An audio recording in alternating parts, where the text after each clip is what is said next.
Hello everyone, আশা করি ভালো আছেন, পজিটিভ আছেন, পজিটিভ ভাবছেন। আজকের রিডিং হচ্ছে তাদের জন্য যাদের ব্রেকআপ হয়ে গেছে। আপনি হয়তো জানতে চান আপনার পার্টনার, আপনার ব্যক্তি আপনাকে কি মিস করে, আপনাকে নিয়ে কী ভাবে, তার কি এখনও মনে পড়ে কি না আপনার কথা, সেটা আমি চেক করব, সেটা আমি আপনাকে জানাবো।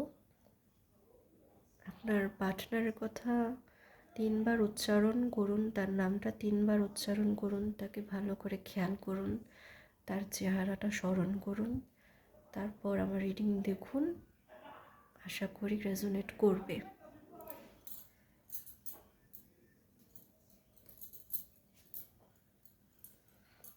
তার কথা ভালোভাবে মনে করেন, ভালোভাবে খেয়াল করেন। আমি রিডিং স্টার্ট করছি। ভালো করে মনে করুন, তার নাম মনে করুন, তার চেহারা মনে করুন।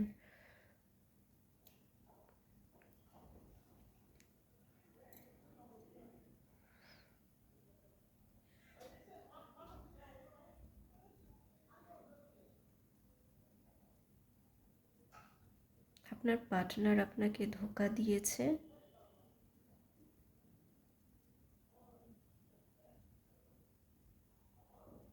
আপনি তাকে অনেক ভালোবেসেছেন, অনেক মহব্বত করেছেন,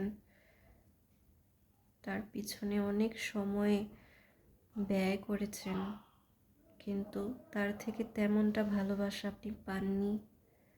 আপনি তাকে অনেক সম্মান করেছেন, সে আপনাকে সেরকমভাবে সম্মান করতে পারেনি।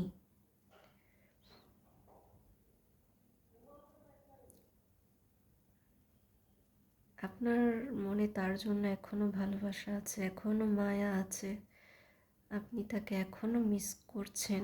এর জন্যই আজকে আপনি আমার রিডিং দেখছেন।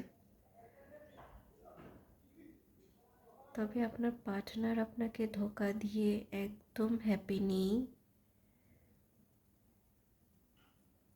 সে যত দূরেই আছে একদমই হ্যাপি নেই।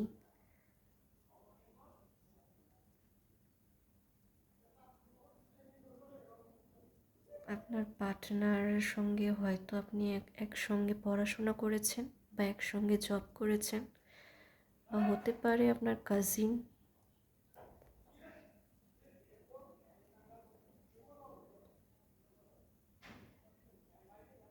সে বুঝতে পারে আপনি তাকে সত্যিকারের ভালোবেসেছেন, সত্যিকারের মহব্বত করেছেন তাকে, সেটা এখনও ফিল করে। কিন্তু সে এটাও বুঝতে পারে যে আমি তার জন্য কিছুই করতে পারিনি, আমি তাকে তার মতো করে ভালোবাসতে পারিনি। আপনার ভালোবাসা তিনি এখন পাচ্ছে না, কিন্তু সে ফিল করছে যে আপনি তাকে সত্যিকারের ভালোবাসাটা দিয়েছেন, সত্যিকারের সম্মানটা দিয়েছেন। সে খুব কষ্ট পায়, আপনাকে ধোঁকা দিয়েছে সেটা সে বুঝতে পারে। আপনাকে ধোঁকা দেওয়ার পিছনে একটা একটা লোক আছে, ওই লোকের কারণে আপনাকে ধোঁকা দিয়েছে। হতে পারে তার ফাদার, হতে পারে তার ফাদারের ভয়ে হয়তো আপনাকে আপন করতে চায়নি, আপনাকে মেনে নিতে চায়নি।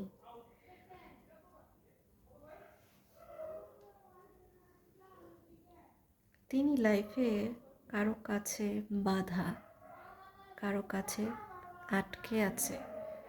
যার কাছে তিনি বাধা, তার বিরুদ্ধে তিনি কখনোই যেতে পারবে না, তার বিরুদ্ধে তিনি কখনোই কথা বলতে পারবে না।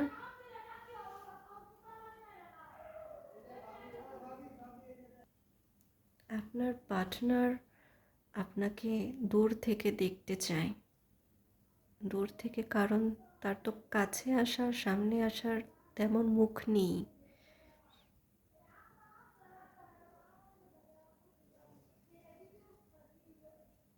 যে ধোঁকা দেয় সে কখনো সুখে থাকে না, যে অপরাধ করে সে কখনো কিন্তু সুখে থাকতে পারে না।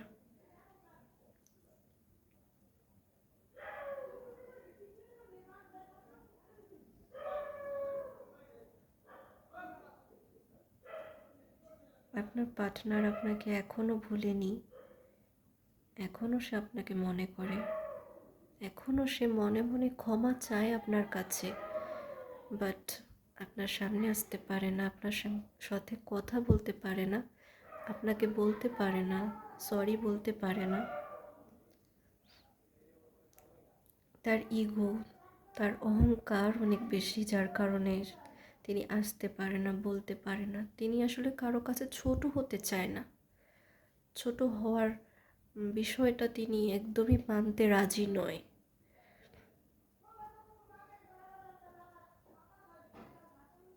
তিনি ভুল করে কিন্তু স্বীকার করেনি, তার অপরাধ ছিল কিন্তু তিনি স্বীকার করেনি। তার ক্ষমা চাওয়া উচিত ছিল কিন্তু সে চায়নি আপনার কাছে।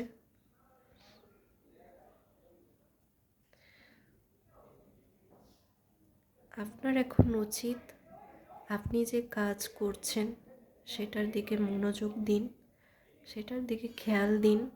আপনি লাইফে অনেক উন্নতি করতে পারবেন যদি আপনার কাজে, আপনার যে কাজ করছেন, যে স্টাডি করছেন, যেটা নিয়ে আছেন লাইফে, সেটায় যদি মনোযোগী হন তাহলে অবশ্যই উন্নতি করতে পারবেন আপনি লাইফে।